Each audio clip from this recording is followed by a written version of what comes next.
أعوذ بالله من الشيطان الرجيم. بسم الله الرحمن الرحيم. أرأيت الذي يكذب بالدين فذلك الذي يدع اليتيم ولا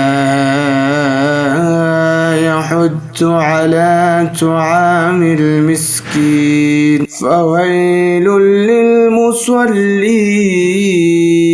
الذين هم عن صلاتهم ساهون الذين هم يراءون